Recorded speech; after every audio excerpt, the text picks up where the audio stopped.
Thanks for watching. Don't forget to like, comment, share and subscribe to Mufti Tariq Masood, famous scholar. تو اللہ کہتے ہیں کہ نبی صلی اللہ علیہ وسلم سے فذرنی، آپ نے سمجھا دیا، اب بھی اگر یہ خدا کے منکر ہیں چھوڑ دیں مجھے. وَمَن يُكَذِّبُ بِهِ، میں حضرت موسیٰ اور فرعون کا بتا رہا تھا. تو اتنے دلائل اللہ نے قائم کر دی اپنے ہونے کے، پھر بھی جو بدبخت انسان ہے وہ کہتے ہیں نہیں اللہ مجھے آ کے اپنی زیارت کرائے میں دیکھوں. وہ بھائی اگر زیارت ہی کرا دے پھر تو آزمائش ختم نا. تو دیکھی بھی چیزیں ہیں، پھر کیا ایمان، کیا کفر، کیا شکر گزاری، کیا ناشکری، پھر تھوڑی ہے. پھر تو سارے انسان کے بچے بن کے زندگی گزاریں گے، پھر تو سارے آ جائیں گے، پھر تو جو اللہ کہے گا وہ کرتے چلے جائیں گے. آزمائش تو یہ کہ نشانیاں دیکھ کر کس پر یقین کرو، اللہ پر، اپنے رب کو پہچانو. تو جو کام فرعون نے کیا تھا نا، حضرت موسیٰ نے دلائل کی انبار لگا دی ہے. فرعون کے پاس جب جواب نہیں بنا نا تو مذاق کیسے اڑایا اس نے. یا حامان ابن لی سرحن، اے میرے وزیر حامان، ابن لی سرحن، ایک مضبوط محل بنا بہت اونچا. لعلی اطلع الی الہ موسیٰ، اتنا اونچا ہونا چاہیے کہ اس کی چھت پہ چڑھ کر میں موسیٰ کے خدا کو دیکھنا چاہتا ہوں، مجھے نظر آ جائے گا. ابھی تو یہاں سے نظر نہیں آ رہا، شاید اوپر چڑھوں گا تو نظر آ جائے گا. قرآن کیا کہتا ہے؟ وَاسْتَكْبَرَ هُوَ وَجُنُودُهُ، فرعون نے تکبر کیا، خدا کی آیات کا مذاق اڑایا. بھائی تو کچھ اور دلیل دے دے، کچھ اور بات کر لے. یہ کہ میں سوچتا ہوں، غور کرتا ہوں اس پہ، میں جو خدا کے منکر ہیں آپ کو ان کے ساتھ بٹھا کے مناظرہ کروا دیتا ہوں، یہ کہہ دے تو. یہ کیسی بات کر رہا ہے؟ یہ تو مذاق اڑانے والی بات ہو گئی نا. اللہ فرماتے ہیں جب یہاں تک آئے نا فرعون کہ میں سیڑھیاں، کبھی کہہ رہے سیڑھیاں لگاؤ میں چڑھ کے دیکھوں گا آسمانوں پہ خدا کو، تو اللہ فرماتے ہیں فرعون نے تکبر کیا. وَظَنُّوا أَنَّهُمْ إِلَيْنَا لَا يَرْجِعُونَ، اور یہ سمجھا کہ فرعون کو ہمارے پاس آ کے ان باتوں کا جواب نہیں دینا. اس خوش فہمی میں مبتلا ہو گیا. وہ سمجھ رہا تھا کہ کوئی ان باتوں کو سننے والا نہیں ہے، بس ایسے ہی میں مصر کا بادشاہ ہوں تو بس میں ہی سب کچھ ہوں. وَاسْتَكْبَرَ هُوَ وَجُنُودُهُ فِي الْأَرْضِ بِغَيْرِ الْحَقِّ، ناحق تکبر کیا اس نے بھی اور اس کے لشکر نے بھی، اس کے وزیر حامان نے بھی. جو ماتحت ہوتے ہیں نا حکومتوں کے، ظالموں کے، وہ بھی اپنے مقتداؤں کے ساتھ اسی جہنم کی آگ میں جائیں گے. تبھی قرآن کہتا ہے کہ اوردہم النار، فرعون اپنی قوم سمیت جہنم کی آگ میں داخل ہوگا. اپنی قوم کو بھی اس نے آگ میں، اوردہم، آگ میں ڈلوائے گا ان کو، یعنی مروا دیا اس نے اپنی قوم کو بھی. تو اس لیے بار بار علماء کہتے ہیں کہ اپنے بڑے کی وجہ سے حق کے راستے کو کبھی بھی نہیں چھوڑو. بڑے کون ہوتے ہیں؟ سیاسی لیڈر. آج کل لوگ اپنے سیاسی لیڈر کی وجہ سے حق بات نہیں کرتے.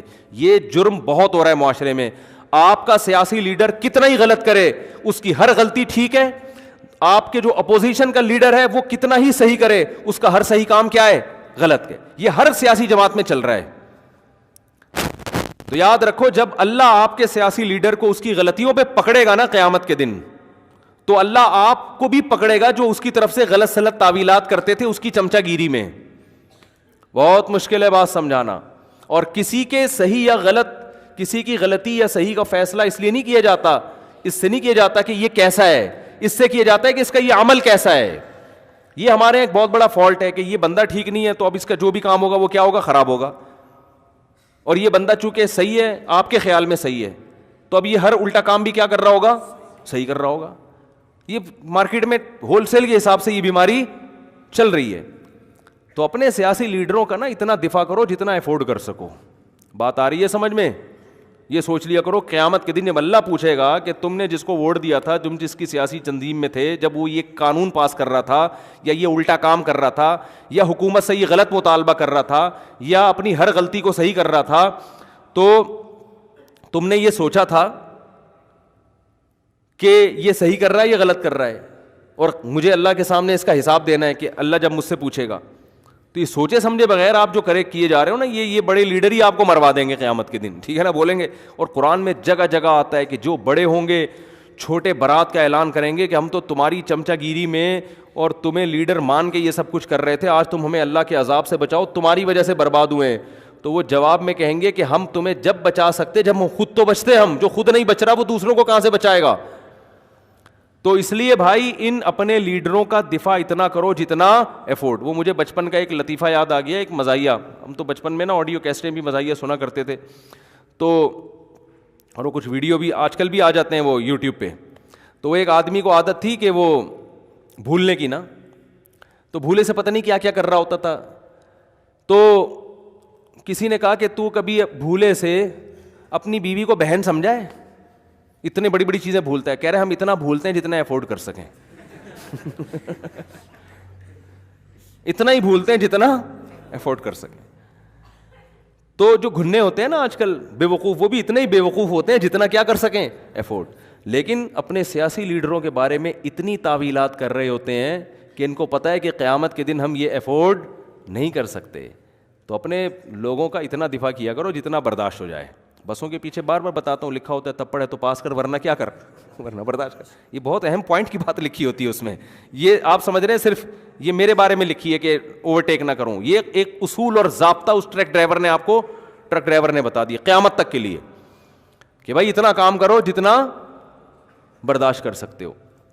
تو خیر, تو فرعون نے کیا کہا کہ عمارت بناؤ, میں چڑھ کے دیکھوں گا خدا مجھے نظر آئے. تو اللہ فرماتے ہیں تکبر کیا, موسیٰ دلائل دے رہے ہیں, احسن کل شیء خلقہ ثم ہدی, ہر چیز کو بہترین انداز سے کس نے بنایا ہے. یہ چیزیں آٹومیٹیکلی بنی ہوتی ہیں تو اتنی بہترین انداز سے تھوڑی بنتی. پھر ہر چیز کو نیچر کے راستے پہ چلا دیا, آسمان سے بارشیں برسا رہا ہے, مٹی سے انسان کو بنا دیے, سارے تصرفات کیسے مٹی سے کھلونے بنائے ہیں, اسی مٹی سے خربوزے بن رہے ہیں. زمین میں دیکھو کچھ نظر آتا ہے, انار انگور خربوزہ کچھ بھی نہیں ہے. اسی مٹی سے حضرت انسان بن رہا ہے, اسی مٹی سے مرد بن رہا ہے, اسی مٹی سے عورت بن رہی ہے, اسی مٹی سے انار بن رہا ہے, اسی مٹی سے انگور بن رہا ہے, اسی مٹی سے. ہم تو مٹی سے ٹینی نانا والی گاڑیاں بناتے تھے, اس کے علاوہ ہم کچھ بھی نہیں بنا سکتے تھے.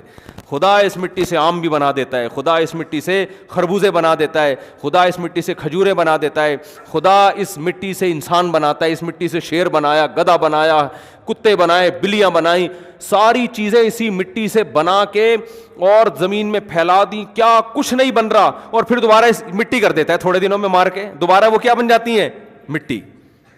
کیا یہ آٹومیٹیکلی ممکن نہیں ہے. تو اللہ کہتے ہیں کہ میں نے اتنے دلائل دے دیے ہیں, اب بھی ان کی سمجھ میں نہیں آ رہا. فذرنی, اے محمد صلی اللہ علیہ وسلم آپ ٹینشن نہ لیں, چھوڑ دیں میرے حال پہ, اور مجھے اس کے ساتھ میں نمٹ لوں گا. آپ کا کام ہے تبلیغ, آپ اس کی سمجھ میں نہیں آ رہا کسی اور کو سمجھائیں.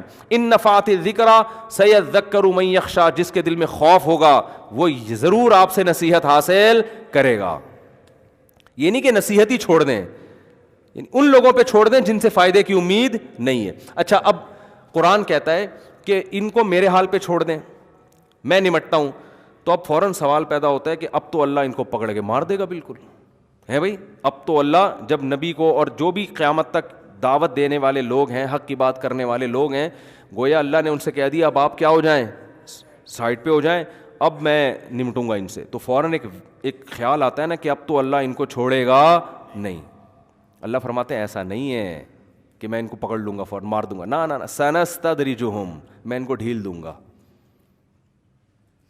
اتنے دلائل قائم کرنے کے بعد بھی سمجھ میں نہیں آ رہا, تو اب میں ان کو کیا دوں گا, ڈھیل. کھاؤ پیو موج مستی کرو, کوئی بات نہیں, کیونکہ دنیا دار الامتحان ہے, دار الجزا نہیں ہے. جیسے آپ ایگزامینیشن ہال میں بیٹھے ہو, پیپر حل ہی نہیں کر رہے, ایگزامینر آپ کے کان میں آ کے کہتا ہے بھائی کیا کر رہا ہے یار, آپ کو شاید بھول گئے ہوگے, پیپر کا ٹائم شروع نہیں ہوا. وہ سمجھتا ہے شاید غلط فہمی ہوئی, یاد دہانی کرائے گا بھائی ٹائم شروع ہو گیا پیپر, اگر آپ کو پیپر نہیں ملا تو میں لا کے دے دیتا ہوں. وہ اس طرح سے نصیحتیں کرے گا نا. پھر بھی آپ بیٹھے ہو سر پکڑ کے, وہ آ کے کہے گا, پاکستان میں ہوگا تو پھر تو کوئی مسئلہ ہی نہیں ہے, آ کے کہے گا نہیں ہو رہا, حل نہیں ہو رہا, لاؤ 50 روپے تو میں کروا کے لاتا ہوں. یہ تو میں وہاں بتا رہا ہوں, کراچی میں تو شاید ایسا ہی ہوتا ہے, باقی کا مجھے نہیں پتا, سب جگہ ہی ایسے ہو رہا ہے. ٹھیک ہے نا.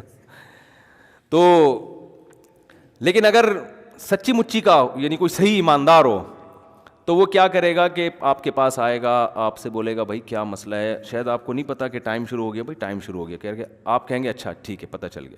پھر بھی آپ پیپر حل نہیں کر رہے, وہ آگے کہ بھائی کوئی پیپر ایسا تو نہیں آپ کو فزکس کا پیپر تھا اور کسی نے غلطی سے کیمسٹری کا تو نہیں پکڑا دیا, کسی اور کلاس کا تو نہیں, چیک کر لوں, نہیں یہ مجھے فزکس کا ہی ملا ہے, ماشاء اللہ بہت اچھا. پھر بھی آپ حل نہیں کر رہے, تو پھر وہ آئے گا آپ سے آ کے کہے گا کہ یار کوئی اگر سر میں درد ہے, کوئی مسئلہ ہے تو پیناڈول رکھیے میرے پاس. ہمیں ہدایت ہے کہ اگر کسی کی طبیعت خراب ہو جائے تو فوراً جو دوائیں ہمارے پاس جو ہے نا, جو فوری دوائیں ہوتی ہیں وہ رکھی ہوئی ہمارے پاس. کوئی پیٹ میں درد ہے, کوئی واش روم کا تقاضا ہے, تو یہ واش روم ہے, ٹھیک ہے نا, یہاں چلے جاؤ. کوئی بھی مسئلہ ہو بتاؤ, گٹکا چاہیے, پان چاہیے, تو وہ آپ کو 5-6 دفعہ نصیحت کرے گا, اس کے بعد کہے گا 2-3 دفعہ اور کرے گا, تو کوئی دوسرا جو اس سے سینئر ہوگا بولے گا بھائی تو اس کو چھوڑ دے اپنے حال پہ, اس کو کیا کر, چھوڑ دے. اور جو پیپر چیک کرنے والا اگر وہاں کھڑا ہوگا نا, وہ کہے گا کہ اس کو چھوڑ دے, میں اس سے خود ہی نمٹ لوں گا, تیرا کام کیا ہو گیا, ختم. پیپر میرے پاس آئے گا, کچھ بھی نہیں لکھا ہوگا تو فیل کر دوں گا. تو اب وہ جو یہ کہے گا نا کہ مجھے اس کے ساتھ چھوڑ دے, تو یہ نہیں ہے کہ چھوڑ دے کا مطلب میں جاؤں گا ابھی پیپر پھاڑوں گا, تھپڑ لگا کے اس ایگزامینیشن ہال سے ٹھڈے مار مار کے باہر نکالوں گا اور اس کو برا بلا کہوں گا ایسی کی تیسی, تو یہ کیا کر رہا ہے, تو شرم نہیں آتی, تو آیا کیوں ہے جب تیرے کو پرچہ ہی نہیں آتا, اور تو بے وقوف آدمی, اپنے باپ کا بھی پیسہ ضائع کیا, اپنی ماں کا بھی پیسہ ضائع کیا, تو نے ماں کی دعاؤں کی بھی جو ہے نا تو نے قدر نہیں کی. کچھ نہیں کرے گا وہ کہے گا بھائی کوئی اتنی بڑی پرابلم کی بات نہیں ہے, کچھ لوگ پاس ہوتے ہیں, کچھ کیا ہوتے ہیں, فیل ہوتے ہیں. تو ایگزامینر اگر زیادہ فری ہونے کی کوشش کرے گا نا, پھر بھی جا کے سمجھا رہا ہے, تو سینئر کیا کرے گا, بھائی اس کو, آپ کا یہ ہیڈ ایک نہیں ہے, آپ نے اپنا فرض ادا کر لیا, چھوڑ دو اس سے میں خود نمٹ لوں گا. تو یہاں نمٹنے کا مطلب یہ نہیں ہوتا کہ میں ابھی تھپڑ لگانا شروع کر دوں گا اس کو. نمٹنے کا مطلب ہوتا ہے یار تم نے سمجھا دیا, اب ٹینشن نہ لو, پیپر میرے پاس آئے گا, انڈا میں اس میں ڈال دوں گا. جیسے ایک طالب علم نے پرچہ حل کیا, سائنس کا پیپر تھا, استاذ نے سوال پوچھا کہ ثابت کرو کہ دنیا گول ہے. اب بہت طریقوں سے ثابت ہوتا ہے کہ یار سورج مشرق سے نکل کے دوبارہ مشرق میں آ جاتا ہے, اس کا مطلب کیا ہے, بہت سارے طریقے ہیں نا, اس سے پتہ چل رہا ہے یار کچھ ہے, گول ہی لگ رہی ہے اس سے تو, ٹھیک ہے نا. سمندر پہ جب ہم دیکھتے ہیں تو تھوڑا سا ایسی کرو نظر آتی ہے, جہاز سے بھی, تو بہت سارے طریقے, اس کو آتا کچھ تھا نہیں. تو اس نے جواب لکھا کہ چشمہ لگا کے دیکھو تو بھی زمین گول ہے, چشمہ اتار کے دیکھو تب بھی زمین گول ہے. کیونکہ بعض ایگزام جو ممتحن ہے نا وہ بالش کے حساب سے نمبر دیتے ہیں. ہم جب اسکول میں پڑھتے تھے یہ مشہور تھا, نہیں آتا تو وہ بالش کے حساب سے کہ لکھا کتنا ہے اس نے, ایک بالش کے 50 نمبر, 2 بالش کے, تو وہ پڑھتے ہی نہیں, ان کو آتا بھی نہیں. اور یہ سچی مچی کا واقعہ ہے. ہمارے ایک دوست کہتے ہیں کہ اسلامیات کے پیپر میں کچھ تاریخ, اسلامیات تھا یا پتہ نہیں معاشرتی علوم کا پیپر تھا, تو ایک سوال آیا کہ مشہور تاریخی شخصیات کے بارے میں نا, پاکستان کی کچھ مشہور, تو کسی ایک شخصیت پہ نوٹ لکھیں. کہہ رہے ہیں مجھے کوئی شخصیت ہوئی پتہ نہیں تھی, میں نے اپنے ابا کا نام ڈال دیا مولوی تمیز الدین, ان کے ابا کا نام تھا تمیز الدین. تو کہہ رہے ہیں میں نے کچھ آتا تھا نہیں مجھے, تو میں نے مولوی تمیز الدین سن 1900 فلاں میں پیدا ہوئے اور فلاں جگہ آنکھ کھولی, کہہ رہا جو پھینکتا جا رہا ہوں میں نا, لکھا میں نے, اور اتنے میں تعلیم پائی, پھر فلاں سن میں یہ کیا, پھر تحریک پاکستان کی فلاں اس میں حصہ لیا, پھر یہ کیا وہ. کہہ رہے پورے نمبر ملے ہیں مجھے, کیونکہ جو پیپر چیک کرنے والا تھا نا وہ سوچ رہا تھا یار یہ کوئی ہم سے بھی بڑا فنٹر ہے, یہ کوئی ہم سے بھی بڑا فنٹر ہے, کہ ہمیں جن شخصیات کا نہیں پتا اس کو, لیکن لکھا اتنے اسٹائل سے نا, ہوشیار تھا. تو وہ پتہ ہی وہ اس کا جس کے ساتھ یہ واقعہ ہوا نا, اس نے مجھے خود بتایا کہ میں اپنے ابا کا مولانا بھی خود ہی لگا دیا اس نے. کچھ تو لگانا پڑے گا نا, علامہ یا مولانا کچھ تو ہوگا نا, شخصیت ہے تو کچھ تو ہوں گے نا. تو ایسے کر کے کہہ رہے ہیں ہم نے پورا چھاپ دیا. تو بالش کے حساب سے ایک 50 نمبر, یہ 100 نمبر ہو گئے, یہ 150 نمبر ہو گئے, اس طرح کر چل رہا ہوتا ہے بعض جگہوں پر حساب کتاب. تو خیر, تو کیا بات کر رہا تھا یار میں, کدھر سے کدھر آ گئی. ہاں تو میں عرض کر رہا تھا, تو اللہ نے بھی قرآن میں ہاں میں کہہ رہا تھا کہ وہ اس نے کہا کہ اب پیپر آتا نہیں ہے, اس نے کہا ثابت کرو زمین گول ہے. تو کہہ رہا ہے چشمہ لگا کے دیکھو زمین گول, چشمہ اتار کے دیکھو زمین گول, سائڈ سے دیکھو زمین گول, سائڈ سے دیکھو زمین گول. اس کا خیال تھا کہ بالش کے حساب سے نمبر ملیں گے. تو اتنا مختلف طریقوں سے اس نے زمین کا گول ہونا ثابت کیا.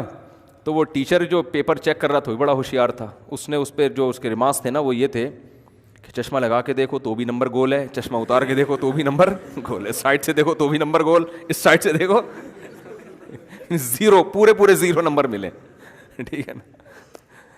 تو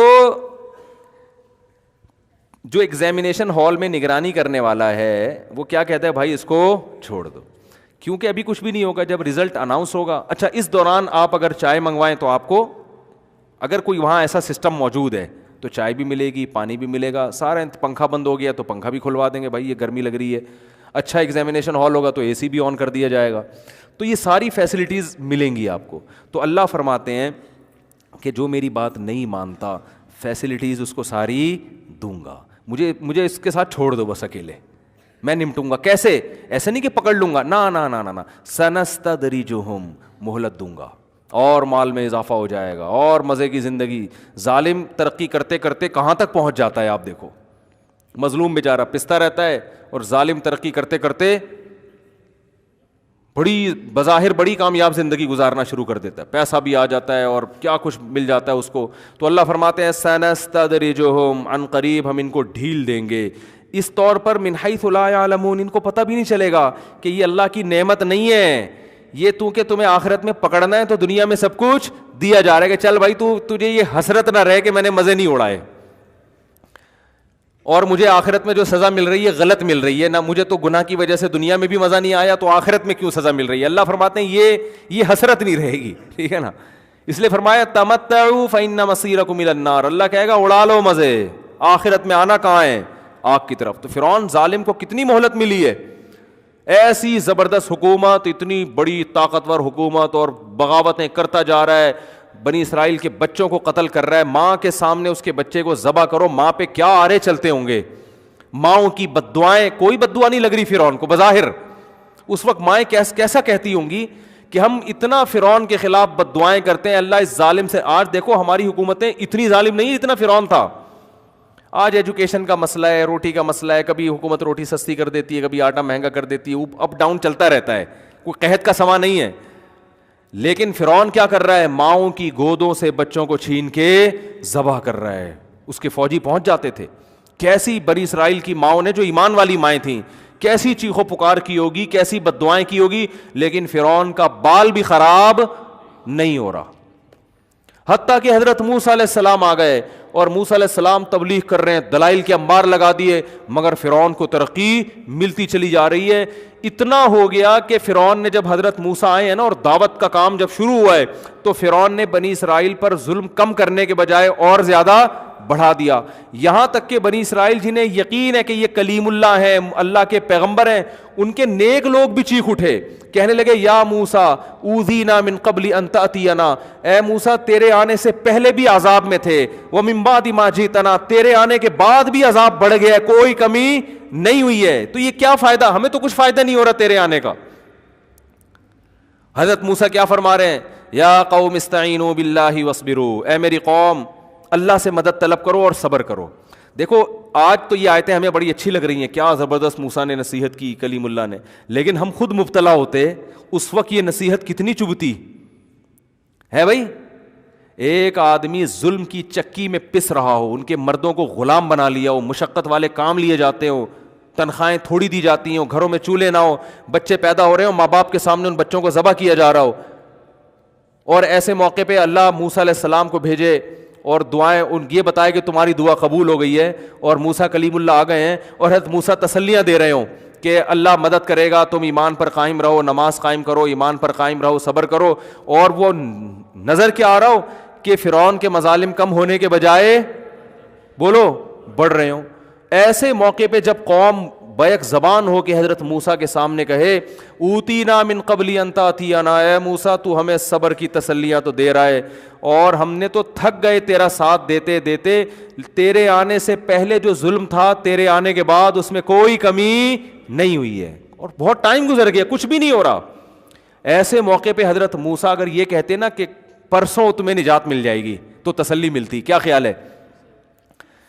یا بس ایک مہینہ اور رہ گیا ہے بھائی, ایک مہینے کے بعد فرعون کی حکومت کا خاتمہ ہو جائے گا اور تم مصر کے وارث بن جاؤ گے, تو بھی تسلی ہو جاتی کہ چلو اتنے دن صبر کیا ہے, ایک مہینہ اور. لیکن اللہ ٹائم نہیں بتا رہا, اللہ ظالم کو بھی آزما رہا ہے اور مظلوموں کو بھی, کہ بھائی ان کا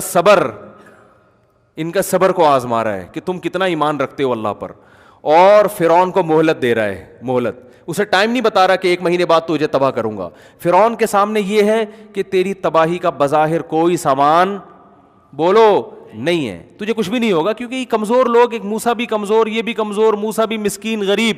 فرعون تو غربت کے تانے دیتا تھا موسیٰ علیہ السلام کو, کہ میرے پاس تو سونے کے کنگن ہیں, ان کے پاس تو کچھ بھی نہیں ہے, میرے تو باغات ہیں, نہریں بہتی ہیں, ان کے پاس تو ایک بالش کی زمین نہیں ہے, بکریاں تو چراتے رہے ہیں مدین میں 10 سال, تب نکاح کیا ہے, کتنا بڑا مہر دیا, 10 سال بکریاں چرائی ہیں تو بیوی ملی ہے ان کو. اتنے غریب, اتنے مسکین ہے بھائی, کیونکہ پیسے ہی نہیں ہے جیب میں مہر دینے کے لیے. تو ان کی جو زوجہ تھی, ان کے والد نے کہا ٹھیک ہے میں اپنی بیٹی دے رہا ہوں اس شرط کے ساتھ کہ 10 سال بکریاں چراؤ. انہوں نے کہا ٹھیک ہے بھائی, اس کے علاوہ تو شادی کا کوئی اور طریقہ میرے پاس ہے نہیں, بزبان حال یہی کہہ رہے ہیں نا, تو چلو بکریاں چرائیں گے. فرعون غربت کے تانے دے رہا ہے, بکریوں کے تانے دے رہا ہے, اور غلام قوم ہونے کے تانے دے رہا ہے, اور یہ بھی تانے دے رہا ہے الم نربی کا فینا ولیدن ولبثت فینا من عمرک سنین. اے موسیٰ تو تو میرے محل میں پل کے جوان ہوا ہے بھائی, تو تو میرے محل میں میرے رزق سے جوان ہوا ہے. تو حضرت موسیٰ ہر دلیل کا جواب دے رہے ہیں. تلک نعمت تمنھا علی ان عبدت بنی اسرائیل. اے فرعون تو اپنا یہ احسان تو بتا رہا ہے کہ میں تیرے محل میں پلا ہوں, تو ساتھ ساتھ یہ بھی بتا کہ تو میری قوم کو کیسے تو نے غلام بنا کے رکھا ہوا ہے. وہ ظلم بھی تو ہے نا, اس کو پلس مائنس کر تو پتہ چلے گا احسان کتنا ہے اور ظلم کتنا ہے. اگر اپنے احسان بتا رہا ہے تو اس ظلم کو بھی تو بتا نا. تو یہ کیا بات ہے, ایک ہی چیز کو بتا رہا ہے, اور جو سالوں سے جو ظلم ڈھاتا آ رہا ہے اس کا بھی تو تذکرہ کر. بچوں کو ذبح کر رہا ہے, عورتوں کو غلام بنا رہا ہے, اور مردوں کو غلام بنا رہا ہے, یہ کیا کر رہا ہے تو؟ ہر بات کا جواب. لیکن پلڑا فرعون کے حق میں جا رہا ہے سارا. بظاہر جو کامیابی کے نقشے وہ کس کے حق میں ہیں؟ کوئی اگر وہاں جا کے سروے کرے, کوئی گورا جائے اور رپورٹ بنا کے پیش کرے, جو بھی ان کی رپورٹ کا طریقہ ہے نا, تو وہ رپورٹ پیش کرے گا کہ ایک شخص نے پیغمبر ہونے کا دعویٰ کیا, غریب ہے, مسکین ہے, وہ اتنے سالوں سے محنت کر رہا ہے, بھرپور معجزے دکھا دیے اس نے, جادوگروں سے کو مقابلے میں ہرا دیا, اتنا کچھ کرنے کے بعد بھی اس کے حق میں کوئی نتیجہ برآمد نہیں ہو رہا, اور سارا جو فائدہ ہے وہ کس کو جا رہا ہے؟ فرعون کو, کیونکہ اس کو ظلم کا موقع بھی مل رہا ہے. پہلے تو فرعون کی قوم کچھ تھوڑا سا تردد کرتی ہوگی نا بنی اسرائیل کو قتل کرنے میں, انسان تو بہرحال دل تو ہوتا ہے نا انسانوں کے سیلوں میں. اب تو فرعون اپنی قوم کو بار بار مشورے دے رہا ہے کہ اگر ہم ان دونوں کو چھوڑ دیا نا, یہ ہمیں یہاں سے نکال دیں گے, اب تو بغاوت کا مقدمہ چلا کے ان کو مارو. بات آ رہی ہے سمجھ میں؟ دیکھو جیسے امریکہ نے افغانستان پر حملہ اگر ایسے ہی کر دیتا ہوتا, ورلڈ ٹریڈ سینٹر گر گیا تو امریکہ کو کیا مل گیا؟ پوری دنیا کو ساتھ لے لیا کہ بھئی دیکھو اب تو میرے پاس جواز ہے. تو جواز تو کوئی مل جاتا ہے نا. تو فرعون کو اب مل گیا کیا؟ جواز, کہ بھئی میں تو پہلے ہی کہہ رہا تھا, یہ تو مجھے خدا نہیں مان رہے, یہ تو اپنے مذہب میں لانے کی کوشش کر رہے ہیں ہم کو, تو یہ تو بغاوت ہو رہی ہے ایک طرح کی. حالانکہ حضرت موسیٰ نے نہ تلوار اٹھائی نہ کوئی بم تھا ان کے پاس, وہ بیچارے اپنی قوم کے بچوں کو قتل ہونے سے نہیں بچا سکتے تھے, وہ فرعون کی حکومت کا تختہ کہاں سے الٹتے, وہ بغاوت کہاں سے کرتے. لیکن فرعون کو ظلم کا موقع مل گیا, اور اس کی قوم کو بھی, اور ظلم بڑھتے چلے جا رہے ہیں. ایسی کنڈیشن میں حضرت موسیٰ اگر یہ کہتے کہ 1 مہینے بعد تم ریلیکس ہو جاؤ گے, فرعون کی حکومت کا خاتمہ ہوگا, 1 سال بعد, 5 سال, کوئی ٹائم دیتے, تو قوم کیا کہتی, چلو اب آپ نے اسپیسیفک ایک ٹائم بتا دیا ہے, اب ہم تسلی کر کے بیٹھ جائیں گے. نہ حضرت موسیٰ بھی مبہم بات کر رہے ہیں, بھائی مجھے نہیں پتا یہ صبر کب تک چلے گا, بس اللہ نے کہا ہے کہ کامیابی تمہارے قدم چومے گی. اور فرعون کو اللہ ناکام کرے گا, تو اپنی قوم سے کہہ رہے ہیں استعینوا باللہ واصبروا. جب قوم شکایت لے کر آئی نا, اے موسیٰ آپ کے آنے سے پہلے بھی درد میں, آپ کے آنے کے بعد بھی تکلیف میں, کوئی فائدہ نہیں ہو رہا, تو کیا کہہ رہے ہیں؟ استعینوا باللہ واصبروا, اللہ سے مدد طلب کرتے رہو, اور کیا کرتے رہو؟ صبر. تو میں یہ عرض کر رہا تھا, اس موقع پہ یہ نصیحت انسان کو کھلتی ہے کہ یار کوئی بات, ہمیں کوئی اس طرح کی نصیحت کرے, ہم کہیں بھائی کوئی بات کر بھائی, تو کوئی عام آدمی اگر نصیحت کرے تو ہم کیا کہیں گے؟ وہ بھائی کوئی ٹائم بتا, کوئی 1 سال 1.5 سال, جیسے قرضہ لینے جاؤ نا, وہ کہہ رہے پھر میں دے دوں گا آپ بے فکر رہیں, تو آپ بولے ٹائم بتا بھائی کب دے گا واپس, ہے بھائی 1 سال 1 سال 2 سال 1 مہینہ 2 مہینے ٹائم بتاؤ, بس دے دوں گا, یہ کیا ہو گیا؟ ایسا تھوڑی ہوتا ہے. لیکن حضرت موسیٰ ایسے ہی نصیحت کر رہے ہیں, استعینوا باللہ, تمہاری ذمہ داری ہے اللہ سے مدد طلب کرنا, دعائیں مانگنا اور صبر کرنا. جو اللہ کا کام ہے وہ کون کرے گا؟ اللہ. وہ اللہ پہ چھوڑ دو, پستے رہو, کوئی بات نہیں, مانگتے رہو, پستے رہو, صبر کرتے رہو. تو آگے حضرت موسیٰ نے دلیل کیا دی ہے؟ اب یہ مبہم کلام ہے نا, کب تک صبر کریں؟ گویا اس میں یہ بھی وہم ہو رہا ہے کہ معاذ اللہ نقل کفر آپ ہمیں ویسے ہی معاذ اللہ بہلا رہے ہیں, ہمیں بہلانے کے لیے بھی کہہ دی جاتی ہے نا. تو حضرت موسیٰ نے دلیل دی, فرمایا ان الارض للہ, زمین کا مالک کون ہے؟ اللہ ہے. زمین کا مالک فرعون نہیں ہے. یہ زمین پہ اصل حکومت خدا کی ہے, خدا سے تھوڑی لڑ سکتا ہے کوئی. ان الارض للہ, زمین کا مالک اللہ ہے. یورثها من یشاء من عبادی, اپنے بندوں میں سے جس کو چاہتا ہے اس کا مالک بناتا ہے.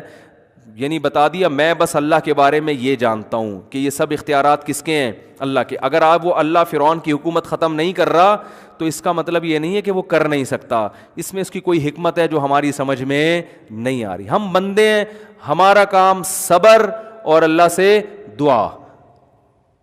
پھر بھی وہ اگر حکومت ختم نہیں کر رہا تو وہ اس کی مرضی ہے, اس لیے نہیں کر رہا کہ اس کے پاس طاقت نہیں ہے, کوئی مصلحت ہے, کیونکہ زمین کا مالک کون ہے؟ اللہ. قرآن کہتا ہے پھر جب, اب دیکھو آخر وقت تک بنی اسرائیل کو آزمایا گیا ہے, اینڈ تک بالکل, یہاں تک کہ حضرت موسیٰ نے اللہ کے حکم سے راتوں رات قوم کو خبر دی مصر کو چھوڑ کے نکل جاؤ. تو قوم کو اب تسلی ہوئی نا کہ اب اللہ کی مدد آ رہی ہے, اب ہم مصر سے بھاگنے میں کامیاب ہو جائیں گے اور ہم پھر کسی ایسی جگہ پہ جا کے بسیں گے جہاں فرعون کی حکومت بولو نہیں ہے. اب تسلی کی بات کی نا حضرت موسیٰ نے, گویا پہلی دفعہ کوئی یعنی ایسی تسلی کی بات جو کوئی جس میں کوئی عمل بھی ہو رہا ہو, یعنی جس سے پریکٹیکلی تسلی بھی ہو رہی ہو. تو حضرت موسیٰ نے اللہ کے حکم پہ قوم سے کہا کہ راتوں رات مصر چھوڑ کے نکل جاؤ, اللہ مدد کرے گا. پہلے کیوں نہیں نکلے؟ اس لیے کہ آپ کو پتہ ہے کہ جب کوئی قیدی جیل سے بھاگتا ہے نا تو اس کو یہ ڈر ہوتا ہے کہ ابھی تو تمیز سے مجھے تھوڑا بہت کچھ پروٹوکول مل رہا ہے, بھاگ کے پکڑا گیا تو طبیعت سے کیا چترول لگتے ہیں کہ نہیں لگتے. تو بنی اسرائیلیوں کو یہ خوف تھا کہ اگر ہم مصر سے بھاگے, اگر پکڑے گئے نا, کیونکہ فرعون کی فوج چھوٹی نہیں ہے, تو پھر جتنی مصیبت میں ہے نا اس سے ڈبل ہو جائے گی. لیکن حضرت موسیٰ نے تسلی دی کہ اللہ کی مدد بولو نا اب آ گئی ہے, بس اللہ نے امتحان لینا تھا, تمہارا امتحان لے لیا. اب اللہ نے ایک حکم دیا ہے کہ ہم راتوں رات مصر سے نکل جائیں. تو راتوں رات مصر سے نکلے, لیکن اللہ نے بھی امتحان ختم. یہ دیکھو وہ قوم گزر گئی. یہ قرآن میں واقعات ہمیں سمجھانے کے لیے ہیں کہ تم جو بیٹھے بیٹھے چاہتے ہو نا کہ میں 5 نمازیں پڑھوں اور ادھر سے رزق کے دروازے کھل جائیں اور ادھر سے یہ بھی ہو جائے, واپس بھی آ جائے, وہی واپس آ جائے, اور جو ہے یہ بھی صحیح ہو جائے, یہ بھی صحیح ہو جائے, اور ایک دم رزق میں برکت اور سب کچھ ایک دم, ڈپریشن ختم, اسٹریس ختم, اور بحریہ ٹاؤن میں 6 مکان بن گئے میرے, ہنسی خوشی زندگی گزرنا شروع ہو گئی. ایسا نہیں ہوتا بھائی. تو اللہ یہ ہمیں بتاتا ہے, اللہ تعالیٰ ہمیں ان ٹینشنوں سے بچا کے ہی رکھے. ہم تو نالائق ہیں, ہم تو کمزور ہیں, لیکن ایک سمجھایا جا رہا ہے کہ ایسا بھی ہوتا ہے. تو بڑے کام جب ہوتے ہیں تو پھر بڑی آزمائشیں ہوتی ہیں. اللہ ہم سب کو آزمائشوں سے بچائے, اللہ ہم سے ویسے ہی بڑے کام لے لے. تو اب آخر میں کیا ہو رہا ہے, پوری قوم جب راتوں رات نکل گئی تو ہونا تو یہ چاہیے تھا کہ فرعون کو پتہ بھی نہ چلے, یہی ہونا چاہیے تھا نا. اللہ مدد کرے بنی اسرائیل کی, اور سارے بنی اسرائیلی چپکے چپکے نکل جائیں, فرشتے ان کے ساتھ ہوں, فرعون کی آنکھوں پہ کیا ڈال دیں پردہ, وہ خراٹے لے کے پوری رات سوتے رہیں, کوئی مخبر بھی نہ ہو, یا اتنی دور نکل جائیں کہ دوسرے ملک پہنچنے کے بعد پتہ چلے. تو بنی اسرائیلی یہی توقع کر کے بیٹھے ہوئے تھے کہ موسیٰ کلیم اللہ نے کہا ہے اور آج تک آپ نے کوئی بات غلط نہیں کی. اب اللہ کی مدد آ گئی. اتنے عرصے سے ٹائم تو بتا نہیں رہے تھے یہ, لیکن چلو آج نکل جاؤ, اب خوش ہو گئے. لیکن اللہ نے کہا ابھی نہیں, میں یہ دنیا کو دکھاؤں گا کہ ناکامی کے تمام تر نقشوں میں تمام تر اسباب ایسے ہوں گے, تمہیں نظر آئے گا کہ 100% ناکامی ہے, اس میں کامیاب کر کے دکھاؤں گا میں. یہ بتانے کے لیے کہ ان ظاہری اسباب کو چھوڑ دو, ان ظاہری اسباب کو نہ دیکھو, تمہارے ذمے جو کام ہے تم اس کو فوکس کرو. نتیجہ کس کے ہاتھ میں ہے؟ اللہ کے ہاتھ میں. جو اپنا کام ہے اس کو کرو, جتنی اللہ نے تمہیں وسعت دی, طاقت دی, اس کے حساب سے وہ کرتے رہو, نتیجہ اللہ پہ چھوڑ دو. تو کیا ہوا ہے کہ جب فرار ہوئے تو فرعون کو پتہ چل گیا, اور فوراً فرعون نے منادی بھیجے, انہا اولائی لشرذمۃ قلیلون, تھوڑے سے لوگ ہیں, انہم لنا لغائظون. اناؤنسمنٹ ہو رہی ہے پورے ملک میں کہ انہوں نے ہمیں بہت غصہ دلایا ہے. اپنے فوجیوں کو کہہ رہا ہے یہ بڑے نالائق لوگ ہیں, ملک چھوڑ کے بھاگ رہے ہیں بھائی, ہماری فیکٹریاں یہ چلاتے ہیں, ہماری سڑکیں یہ بناتے ہیں, سارے کام یہ سارے بھاگ رہے ہیں, ہمارے ٹکڑوں پہ پلے اور بھاگ رہے ہیں. بڑے دلائل تھے فرعون کے پاس. ایسی باتیں کرتا تھا اپنی, جب ان کا اجلاس ہوتا تھا نا اسمبلی میں, تو کچھ لوگ صحیح باتیں شروع کر دیتے تھے نا کہ یار بھائی ایسا بھی نہ کہ کوئی واقعی اللہ کا پیغمبر نہ ہو. ایسا بھی ہوا ہے کہ فرعون کے دربار میں ایک شخص نے کہا کہ اگر یہ صحیح پیغمبر ہے نا واقعی, تو پھر ہماری خیر نہیں ہے. ایسی بھی اسمبلی میں ہر طرح کی باتیں ہوتی تھی ان کی. فرعون نے جواب میں کیا کہا, ما اریکم الا ما ارى وما اهدیکم الا سبیل الرشاد. جب فرعون کی اسمبلی میں ایک شخص نے یہ بات کی نا، جو بعد میں مومن ہو گیا تھا اصل میں، لیکن ایمان چھپایا ہوا تھا اس نے، تو اس نے جب یہ کہا نا کہ بھائی دیکھو یہ سچی مچی کا پیغمبر بھی تو ہو سکتا ہے، اور یہ واقعی اللہ کا نمائندہ بھی تو ہو سکتا ہے، اگر یہ جو کچھ کہہ رہا ہے یہ وہ صحیح ہے تو تم پہ وہی عذاب آئے گا جو قوم عاد اور قوم سمود پہ آیا تھا. تو فرعون نے جواب میں کیا کہا، یہ فرعون اس کو اپنا ہی آدمی سمجھتا تھا کہ بھائی ٹھیک ہے، مشورے کی حد تک آپ کی بات بہت بہترین ہے، لیکن آگے کہتا ہے ما اریکم الا ما ارا، میں تمہیں وہی بتاؤں گا جو میری کھوپڑی میں آ رہا ہے، میں تمہیں وہی بتاؤں گا جو میری کھوپڑی میں آ رہا ہے. اب سوال پیدا ہوتا ہے کہ آپ کی کھوپڑی میں غلط بھی تو آ سکتا ہے، تو آگے اس کا جواب دے رہا ہے وما اہدیکم الا سبیل الرشاد، میری کھوپڑی میں صحیح بات ہی آئے گی، غلط بات میری کھوپڑی میں آج تک کبھی آئی نہیں ہے. یہ سیاسی لیڈر اسی قسم کی باتیں کر کے نا اپنے کارکنوں کو الو بناتے ہیں، ٹھیک ہے نا، کیا آج تک ہم نے تو کبھی کچھ کیا ہی نہیں ہے وغیرہ وغیرہ. خیر، تو فرعون نے کہا کہ یہ قرآن کی آیت کا ترجمہ تو ایک کھوپڑی ووپڑی نہیں ہے، اس میں تو یہ ہے کہ ما اریکم الا ما ارا، میں تمہیں وہی بتاؤں گا جو میری سمجھ میں آ رہا ہے، وما اہدیکم الا سبیل الرشاد، اور میں جو تمہیں بتاؤں گا وہ صحیح راستہ ہی بتاؤں گا. تو یہی مطلب ہوا نا کہ میں تمہیں وہ بتاؤں گا جو میری کھوپڑی میں آ رہا ہے، اور تمہیں اگر خیال ہو کہ میری کھوپڑی میں غلط بھی چیز بھی آ سکتی ہے تو یہ میں آپ کو کلیئر کر دوں کہ میری کھوپڑی میں کبھی غلط بات نہیں آئی، ہمیشہ میری کھوپڑی صحیح ہی سوچتی ہے. ایسی ایسی باتیں کر کے پوری اسمبلی کو کیا کر دیا، بیڑا غرق کر دیا، اس کا مروا دیا پوری قوم کو. تو اب فرعون کی کھوپڑی میں یہ آیا کہ قوم کو خطاب کر رہا ہے جلسہ کر کے نا کہ دیکھو یہ قوم بھاگ گئی ہے اور انہوں نے ہمیں بہت ترسایا ہے، بڑے ظالم ہیں، سب مل کے ان کا پیچھا کرو. اللہ کی قدرت کے بھاگتے چور کی کہتے ہیں نا، لنگوٹی بھی مل جائے تو لوگ سب بھاگتے ہیں نا، تو صرف فوجی نہیں بھاگے، پوری قوم بھاگ گئی کہ یار اب تو لوٹ مار مچے گی، کیونکہ اللہ تو پوری جو بھی کافر تھا نا سب کو تباہ کرنا چاہ رہے تھے. تو یہ نہیں کہ سارے فرعون کے فوجی نکل کے بھاگے، پورا مصر جو ہے نا، پورا شہر فرعون نے منادی لگائی، انہوں نے سب پکڑو بھائی، بڑے انجوائے کرتے ہوئے گھوڑوں پہ، تیز رفتار گھوڑوں پہ بھاگ رہے. اور اللہ کیسے ناکامی کے نقشے پیدا کر رہا ہے، بنی اسرائیل راستہ ہی بھول گئے کہ جانا کدھر ہے بھائی، راستہ ہی اللہ نے بھلا دیا. کتنی بڑی آزمائش ہے آپ سوچو بھائی، مجھے بیان کرنے میں مجھے اتنا تعجب ہو رہا ہے. سوچو جس پہ گزر رہی ہوگی ان کی حالت کیا ہوگی کہ کئی سال گزر گئے، پوری نسل ذبح ہو گئی ہماری، اب تھوڑا سا سانس لینے کا ٹائم آیا تھا، بھاگ کے کہیں ہمیں کچھ پناہ ملے گی. تو اب اللہ نے معاذ اللہ اتنا بھی نہیں کیا کہ فرعون کو پتہ نہ چلنے دیتا، پوری قوم ہمارے پیچھے لگا دی. چلو پیچھے لگاتی وہ، پیچھے ہم آگے ہوتے، کیا خیال ہے؟ اتنا ہی ہو جاتا، کچھ پکڑے جاتے، کچھ کیا ہوتے، بھاگ جاتے. جو تیز رفتار ہوتے بھاگ جاتے، کچھ پکڑے جاتے، کچھ بکھر جاتے. جیسے ہوتا ہے کہ جب اس طرح لوگ ہجرت کرتے ہیں، کچھ کٹ جاتے ہیں، کچھ مر جاتے ہیں، کچھ بھاگ جاتے ہیں. تو الٹا ہوا کیا ہے، راستہ ہم کیا ہو گئے، بھول گئے. ایک کنفیوژن یہ، اس سے بڑی کنفیوژن یہ کہ صرف راستہ بھولے نہیں، ایسی جگہ پہنچ کے کھڑے ہو گئے جہاں آگے دریا ہے.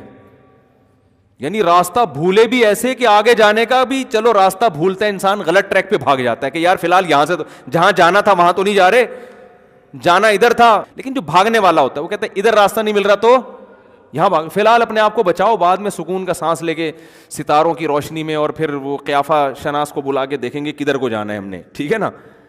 لیکن اللہ نے ایسا بھلایا کہ غلط بھی ایسا کہ آگے کیا ہے، دریا ہے، نہ ادھر بھی دریا، ادھر بھی پانی، ادھر بھی پانی، کہیں راستہ ہی نہیں جانے کا. تو ایسے موقع پہ بنی اسرائیل نے جب دیکھا کہ وہ دھول اٹھ رہی ہے اور فرعون اپنے پورے مصر کے ساتھ جاہو جلال کے ساتھ غیظ و غضب کے حالت میں آ رہا ہے، تو بنی اسرائیل نے کہا انا لمدرکون، اے موسیٰ مروا دیا. ٹھیک ہے نا، پکڑے. موسیٰ علیہ السلام کو تو نہیں کہا، مدرکون کا مطلب پکڑے گئے، مر گئے. آج تو گئے کام سے. جو تھوڑی بہت امیدیں رہ گئی تھی نا کہ اتنے عرصے سے تو صبر ہی سنتے ہوئے آ رہے تھے کہ صبر کرو اللہ مدد کرے گا، صبر کرو اللہ مدد کرے گا، کب کرے گا یہ تو آپ ڈیٹ بتانے کے لیے تو آپ کسی قیمت پہ ایگری بھائی تھے ہی نہیں. لیکن ہم نے کہا بھائی آپ کے اتنے معجزے دیکھے اور بنی پیغمبر آتے رہے، ہم ایمان لے آئے آپ کے اوپر، تو چلو ہو جائے گی. اب سانس لیا، اب تو ایسا، اب تو آخری بس گئے. اور حضرت موسیٰ کو بھی نہیں پتا کہ ہوگا کیا ہے بھائی. بظاہر حضرت موسیٰ بھی دیکھ رہے ہیں آگے پانی ہے، پیچھے فرعون ہے، لیکن حضرت موسیٰ کو اتنا ایمان تھا کہ جس اللہ نے مجھے پیغمبر بنایا ہے، بنی اسرائیل کو مروانے کے لیے نہیں بنایا. یہ ہو نہیں سکتا کہ وہ امیدیں دلا رہا ہو اور یہاں لا کے چھوڑ دے. وہ نہ کیا کرے گا مجھے نہیں پتا کیا کرے گا. بھائی لاٹھی سے تو اب تک سانپ بنتے دیکھی تھی, تو حضرت موسیٰ یہ سوچتے کہ اب لاٹھی سے سانپ بنا کے کتنے لوگوں کو کھائے گی ہے ٹھیک ہے نا, کیا ہو جائے گا, پتہ نہیں کیا ہوگا. بس اتنی بات کی حضرت موسیٰ نے, کلا ہرگز ایسا نہیں ہے جو تم کہہ رہے ہو نا, پکڑے گئے مر گئے, نا نا نا نا, ان معی ربی, میرے ساتھ میرا رب ہے. دیکھو ہمارے نبی کو جب چاروں طرف سے گھیرا نا مشرکین مکہ نے غار میں, اندر حضرت ابو بکر بھی تھے اور نبی صلی اللہ علیہ وسلم بھی, چاروں وہاں بھی یہی کنڈیشن تھی. تو حضرت ابو بکر نے فرمایا کہ پریشان ہو گئے حضرت ابو بکر, کیا اب تو پکڑے گئے ہم. تو اللہ نے, نبی نے کیا فرمایا, ان اللہ معنا, ہمارے ساتھ کون ہے, بولو اللہ ہے. وہاں یہ نہیں فرمایا میرے ساتھ, بلکہ کیا کہا, یعنی میری بھی مدد ہوگی اور آپ کی بھی. یہاں حضرت موسیٰ یہ نہیں کہہ رہے کہ ہمارے ساتھ اللہ ہے, کیا فرما رہے ہیں, میرے ساتھ اللہ ہے. تو بعض لوگوں نے تو اس سے حضرت موسیٰ کی توہین کی ہے کہ اپنے ساتھیوں کو بھول گیا, بس اپنی فکر لگی ہوئی ہے. یہ غلط ہے. حکیم الامہ حضرت مولانا شرف علی تھانوی نے اس کا خاندانی جواب دیا ہے. فرمایا کہ نبی نے معنا کا لفظ استعمال کیا کیونکہ ساتھ میں ابو بکر تھے جو ہر موقع پہ ساتھ دے رہے تھے, اور یہ نہیں کہا کہ پکڑے گئے, بلکہ غمزدہ ہوئے. اپنے سے زیادہ فکر کس کی ہو رہی ہے, نبی کی. ایسے جانثار ہیں, ہر موقع پہ اپنا سب کچھ قربان کر دیا تھا انہوں نے, اور ایک دفعہ بھی یہ نہیں کہا کہ مدد کب آئے گی, کوئی بس جیسے جیسے نبی کہہ رہے ہیں عمل کرتے چلے جاؤ بھائی, بس ان صبر توکل بہت اعلیٰ درجے کا. تو فرمایا وہاں صدیق تھے نبی کے ساتھ, اس لیے نبی کو پتا تھا کہ جو اللہ مجھے بچائے گا وہ میرے ساتھی کو اکیلا نہیں چھوڑے گا, کیونکہ ہم میں تو کوئی فرق ہی نہیں ہے, دوستی میں ہمیشہ آپ ساتھ دیا ہے, تو آج بھی اللہ ہم دونوں کا ساتھ دے گا, الگ الگ نہیں کرے گا. ادھر موسیٰ علیہ السلام یہ سوچ رہے تھے کہ اس قوم نے اتنے معجزے دیکھ لیے ہیں بھائی, اتنا کچھ ان کو دکھا دیا, اور لاٹھیوں کو سانپ بنتے دکھا دیا, یہ بھی دکھا دیا, فرعون پہ جوؤں کا عذاب دکھا دیا, مینڈکوں کا عذاب آیا, خون کا عذاب آیا, سب کچھ دکھا دیا. یہ نہیں سوچ رہے کہ جس اللہ نے اب تک بچا کے رکھا ہے وہ اب بھی بچا لے گا, بلکہ کہہ رہے پکڑے گئے تو عین ممکن ہے اللہ ان کو مروا دے اور مجھے کیا کرے. بولو بھائی, اللہ اس جملے کی وجہ سے ایسا نہ ہو کہ اللہ کہے کہ تم اس قابل ہی نہیں ہے کہ تمہیں بچایا جائے. ہے بھائی, تمہارے ساتھ موسیٰ ہے, وعدے ہیں, تم نے ان کو کلام دیکھا کہ وہ کوہ طور پہ اللہ سے ہم کلام ہوتے ہیں, ساری چیزیں دیکھ لی, کم بختو ابھی بھی کہہ رہے ہو کہ پکڑے گئے. بس چھوڑو, بچائے گا کیسے بچائے گا, کون بچائے گا, وہ اللہ بچائے گا, اس کی مرضی. تو اس لیے حضرت موسیٰ کو یہ ڈر ہوا کہ مجھے تو بچائے گا, تمہارا کوئی بھروسہ نہیں ہے. تو اس لیے بنی اسرائیل نے کہا نا ہم سب پکڑے گئے, تو حضرت موسیٰ نے کلا ایسا ہرگز, ہم سب نہیں ہیں, ٹھیک ہے نا, ہم سب نہیں ہیں, مجھے اللہ بچائے گا, تمہارا نہیں پتا مجھے. تو پھر کیا ہوتا ہے, اللہ نے تو ان کو بھی بچانا تھا کیونکہ صبر انہوں نے بھی کیا تھا. تو اب جب موسیٰ علیہ السلام پریشان ہیں, ادھر ٹھاٹھے مارتا ہوا سمندر ہے, تو اللہ نے موسیٰ علیہ السلام کو فرمایا کہ آپ نے اس پانی پہ کیا کریں, لاٹھی کو ماریں. ادھر لاٹھی کو مارا ہے, فکان کل فرقن کالطود العظیم, پہاڑوں کی طرح پانی ٹھہر گیا. بہت زیادہ شور تھا نا دریا میں, بہت تیز دریا تھا, دونوں طرف موجیں آ کے نا ایسے پہاڑوں کی طرح کھڑی ہوتی جا رہی ہیں, پانی آگے ہاں نہیں رہا, درمیان میں خشک راستہ. اللہ فرماتے ہیں وجاوزنا ببنی اسرائیل البحر, حضرت موسیٰ نے حکم دیا اتر آؤ, پورے بنی اسرائیلی گزر گئے. جب انسان طاقت کے نشے میں ہوتا ہے نا تو پاگل ہو جاتا ہے. فرعون دیکھ رہا ہے اپنی آنکھوں سے کہ یہ ایک معجزہ ہے, یہ خدا کر سکتا ہے, یہ کوئی اور یہ کام نہیں کر سکتا, تو یہ خدا ان کے لیے کرے گا, میرے لیے کیوں کرے گا, میں نے تو آج تک خدا کی مانی نہیں ہے. لیکن طاقت کا نشہ, دولت کا نشہ انسان کو اندھا کر دیتا ہے, شہوت کا نشہ بھی اندھا کر دیتا ہے. شہوت میں آ کے لوگ زنا کر دیتے ہیں, یہ نہیں دیکھتے کہ اس کا انجام کیا ہونے والا ہے, تو یہ خواہشات نا اندھا کر دیتی ہیں. فرعون دیکھ رہا ہے بھائی یہ معجزہ ان کے لیے, میرے لیے کیوں ہوگا. جب بنی اسرائیلی نکل گئے نا سارے, تو فرعون جب کنارے پر پہنچا اس نے کہا اتارو فوجیں, اور وہ مستنڈے اپنے لیڈر سے وفا کی, انہوں نے قسمیں اٹھائی ہوئی تھیں. ان میں بھی کسی مستنڈے کو یہ خیال نہیں آیا کہ اب تک تو ہم نے اتنی چمچہ گیری کی ہے, اب اتنا بڑا معجزہ خدا نے دکھا دیا, تو بھائی یہ اس کی علامت ہے کہ اب فرعون کا ساتھ مت دو, اب یہ مروائے گا, بھاگو یہاں سے. وہ بھی انہوں نے بھی قسمیں اٹھائی ہوئی تھی کہ ہم نے بھی چمچہ گیری کی. یہ میں بار بار کیوں کہہ رہا ہوں, آج بھی سیم یہی پوزیشن ہے, آج بھی لوگ اپنے لیڈروں کی چمچہ گیری میں شریعت کو نظر انداز کر دیتے ہیں. تو وہ بھی چمچے سارے کے سارے اتر گئے, اور اللہ کی قدرت دیکھیں, اللہ نے پانی فوراً نہیں ملایا. اللہ نے کہا جب تک پہلا اور آخری آدمی دریا کے بیچ میں نہ پہنچ جائے نا, میں بھی دریا کو چلنے کا حکم نہیں دوں گا, سارے ہی مریں گے آج. یہ کیا معجزہ ہے, یہ بات تورات میں بھی ہے. اس واقعے کو عیسائی بھی مانتے ہیں, اس واقعے کو یہودی بھی مانتے ہیں. انگریز بھی مانتے ہیں, تاریخی کتابیں بھی مانتی ہیں کہ یہ دنیا میں ایک واقعہ ہوا تھا. یہودی تو مانتے ہیں کیونکہ ان کے تو پیغمبر کے ساتھ یہ واقعہ ہوا ہے. عیسائی بھی مانتے ہیں, تو مسلمان بھی مانتے ہیں. تو یہ اتنا بڑا واقعہ ہوا, اور آج کو وہ مصر میں یہ ساری یادگاریں موجود ہیں. تو جیسے ہی اے ٹو زیڈ لوگ آئے ہیں, اللہ فرماتے ہیں ہم نے دریا کو حکم دیا اپنی اصل حالت پہ آ جا. کیا تباہ ہوئی ہے پوری قوم. اور دیکھو دلائل کے اللہ نے انبار لگا دیے, مگر فرعون کی سمجھ میں نہیں آیا. اور قرآن کے الفاظ ہیں کہ جب غوطہ لگا ہے نا, اس کی موت سامنے نظر آئی ہے, تو فوراً چیخنے لگا آمنت انہ لا الہ الا الذی آمنت بہ بنو اسرائیل. حضرت موسیٰ تو شارٹ کلمہ پڑھوا رہے تھے اس سے, آج پوری ڈیٹیل سے کلمہ پڑھ رہا ہے وہ. حضرت موسیٰ نے کہا کہ بس یہ بول دے کہ اللہ میرا خدا ہے, اتنا لفظ بولے گا نجات ہو جائے گی. اللہ میرا رب ہے, معبود ہے. وہ کہہ رہا نہیں, میں معبود ہوں. الہ کون ہے؟ میں ہوں. آج کیا رپورٹ پیش کر رہا ہے؟ ایک تو ضمیر شان, یہ نہیں کہا آمنت لا الہ الا اللہ, اتنا کہہ دیتا نا, میں ایمان لایا اللہ کے سوا کوئی معبود نہیں ہے. نہ, آمنت انہ, یہ ہو ضمیر شان کہلاتی ہے. اس کو ضمیر قصہ بھی کہتے ہیں. اس کا ترجمہ ہوتا ہے بات یہ ہے کہ. جب ہم کوئی بات کر رہے ہوتے ہیں نا, بھائی بات یہ ہے, سنو میری بات یہ ہے کہ, تو فرعون کلمہ پڑھنے سے پہلے کہہ رہے بات یہ ہے کہ. ایکچولی میں کچھ بات آپ سے کرنا چاہ رہا تھا. بات یہ ہے کہ اب یعنی مجھے غرق کیوں کر رہے ہو, سن تو لو, بات تو سنو. صحیح ہے نا, یہ بالکل اس کا صحیح ترجمہ ہوگا پراپر, کہ بھائی بات یہ ہے کہ لا الہ انہ لا الہ, کہ کوئی خدا نہیں ہے, الا اللہ نہیں کہا, کیونکہ اللہ میں ہو سکتا ہے کوئی کہے کہ تمہارا اللہ الگ ہے, موسیٰ کا اللہ الگ ہے, تو فرشتے کنفیوز ہو کے پھر نہ دوبارہ غوطہ دے دیں مجھے. تو فرشتوں کو پوری ڈیٹیل کے ساتھ سمجھا رہا ہے, لا الہ الا الذی, کوئی معبود نہیں ہے, میں بھی نہیں ہوں, الا الذی, ہاں وہی معبود ہے, آمنت بہ بنو اسرائیل, جس پر یہ جو غلام قوم ہے نا بنی اسرائیل, جس خدا کو مانتی ہے نا, میں بعینی ہی اسی خدا پر ایمان لاتا ہوں. اتنی ڈیٹیل کے ساتھ کلمہ میرا خیال ہے آج تک کسی نے نہیں پڑھا ہوگا, اتنی تفصیلی کلمہ کہ بات یہ ایکچولی لگا کے سارا کچھ جو ہے نا اس میں اللہ بچائے. میں تو ڈرتا ہوں ان آیات پر کہ ہمارے پاس فرعون جیسے وسائل نہیں ہیں, ورنہ ہم لوگ بھی فرعون سے کم نہیں. ہم جو گناہ کر رہے ہیں وہ کون سا چھوڑتے ہیں ہم, تو ایسا نہ ہو مرتے ہوئے ہماری بھی یہ کنڈیشن ہو, ہم کہہ رہے ہوں بات یہ ہے کہ آج میں یہ چھوڑنے کے لیے تیار ہوں, مجھے تھوڑی سی مہلت دے دو, یہ ہمارے اوپر بھی گزر سکتی ہے. تو کہہ رہے بات یہ ہے کہ میں اس خدا پر ایمان لایا ہوں جس پر بنی اسرائیل ایمان لائی تھی. تو قرآن کہتا ہے الآن, اب لا رہا ہے, وقت عصیت قبل, اس سے پہلے تو نافرمان رہا ہے. اللہ فرماتے ہیں عام کافروں کو ایک سزا ملتی ہے, تجھے 2 سزائیں ملیں گی.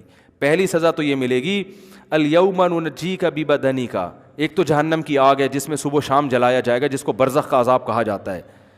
اور دوسری سزا یہ ملے گی ننجیک ببدنک, تیرے جسم کو میں محفوظ کر لوں گا, لتکون لمن خلفک آیا, بعد والوں کے لیے قیامت تک نشانی بنے گا. مصر میں جا کے لوگ تیری لاش دیکھ کے عبرت حاصل کریں گے. یہ ہے وہ جس نے زمین میں بڑی چودراہٹ دکھائی تھی اور کہتا تھا مجھے ذرا سیڑھیاں لگا کے دیکھو میں اپنے خدا کو.